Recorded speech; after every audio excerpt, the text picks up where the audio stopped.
Hey Clear Lake peeps, Ross England here with Clear Lake Guide Service with your conditions report for, let's see if I can get the month right this time, May 12th.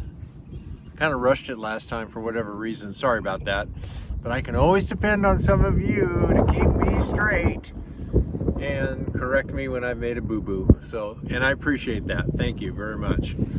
I like putting out straight information. Guess what? Wind's blowing. Snowed yesterday. This place is getting weirder and weirder. What can I tell you? Here I am, first part of May, 2:30 in the afternoon. Bibs on. We missed the bad weather, but it was cool today, so as it was yesterday. So let's jump right into water conditions. And the biggest thing that's happened during the course of this past week is the water temperatures dropped. The last couple mornings coming out, 59 and a half. Warmest that I saw today was 61 and a half. That's a pretty big change from where it has been. I launched, since the last report, once, can't remember, once or twice at County Park, and then the last, today and yesterday, here in Lakeport at the 5th Street launch ramp. So there's your water temperature. Water clarity, boy, there's some parts of Lakeport that are crystal clear, but it's kind of, I've seen this happen before where you're out in 5 and 6 feet of water and you're idling in towards the bank because there's something you want to fish, and the water out there is super clear, and once you get in behind the weed bed, it's not quite so clear.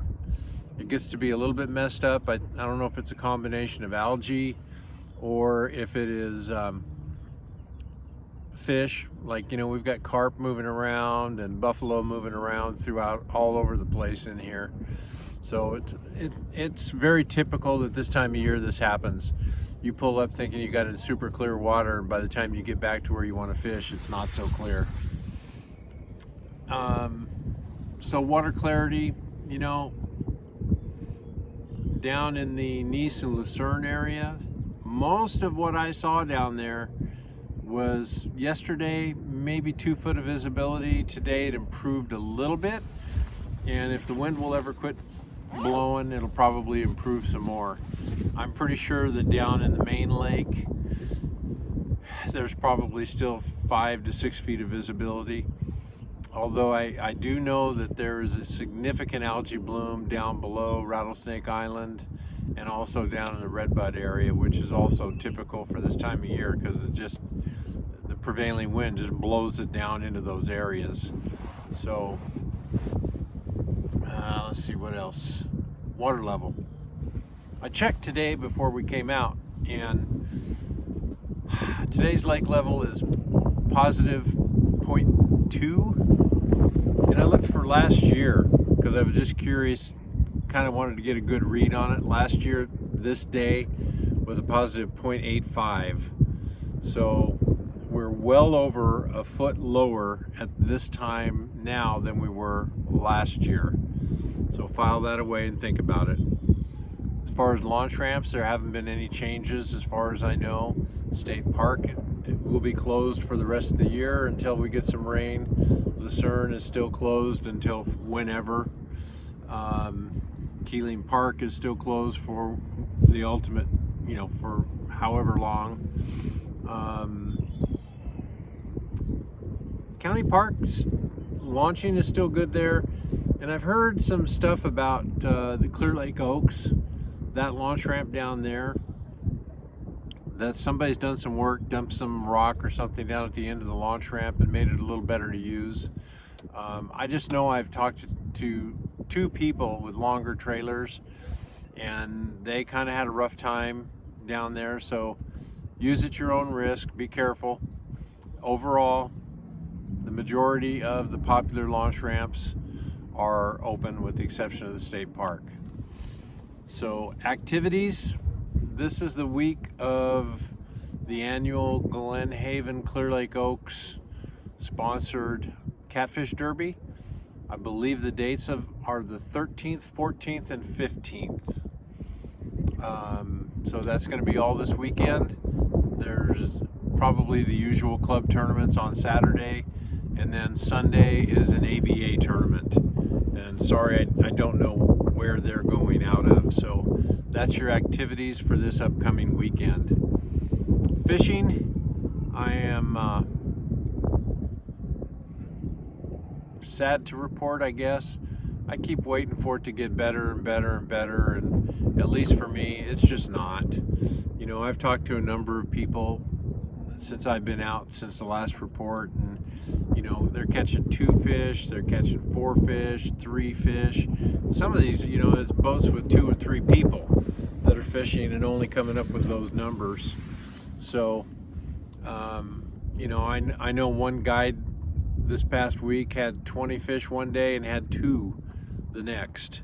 So it's a very inconsistent bite, and there's no doubt in my mind that your best bet is to be sight fishing if you're any good at it or you like it. Just be prepared for finding way more fish that won't stick around. So I mean, we've had decent, by today's standards, we've had decent days since the last report. 8, 9 fish in that range, and about half of them have been bed fish. Just because some areas, you know, yesterday is a good example. I hadn't been bed fishing at all, and I pulled into an area a little frustrated because I just wasn't getting anything to work, and pulled into an area, and lo and behold, the water was clear, and you know, we saw about 9 or 10 beds, and of those 9 or 10 beds, 4 of the fish stuck around long enough for us to for them to make a mistake, and we caught them. But there were way more fish at the rate that, you know, what I saw in beds versus how many fish stuck around. I'd have to have about 100 fish beds to be able to come up with a limit, because most of them just hauled fanny. You know, I mean, I think most of the guys up here who are fishing and catching fish right now, that's what they're doing. They're catching fish that they can see. Don't know what's happening down on the bottom end of the lake. When the wind starts blowing the way it's blown the last couple days and late last week, I don't put myself up to that, so I was not down there. I talked to a couple of boats who were down there. One regretted going down because they ended up having to come back up through it all, and the other one didn't do any good. So, you know, I hate making it a 40-minute round trip down there for nothing. So can't give you any information about down on that end of the lake.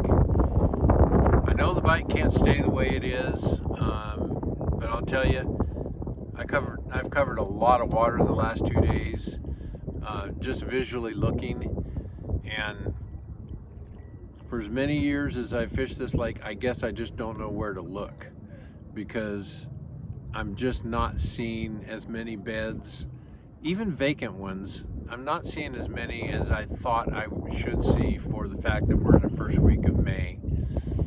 You know, the spawn started here in early April, late March, and by now it should be, and maybe it is half over, but you know, I typically go to these big weed beds and go offshore as far as I can, looking for just open spots with fish in them or just fishing them, and it's I'm not seeing a whole lot out there.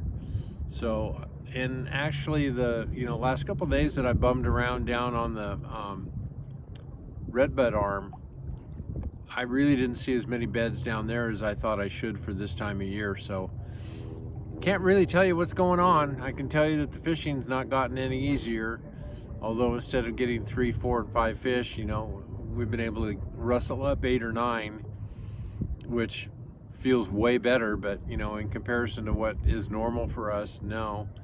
I think our big fish this week was a 4-pounder caught on an underspin. So still catching an occasional crappie now and then, but even that for me, yesterday the first 2 casts, 2 crappie, Today we didn't get any, so who knows what's going on.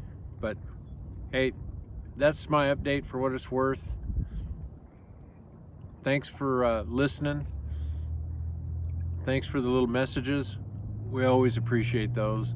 It's always fun to be in communication with you folks. And you know, one of these days maybe I'm going to start throwing out some questions and have you start bouncing some stuff around. But anyway, ran into a number of people this week who've seen the report and have told me they appreciate it, and that goes a long ways for me. So thanks a bunch. We'll talk to you next week.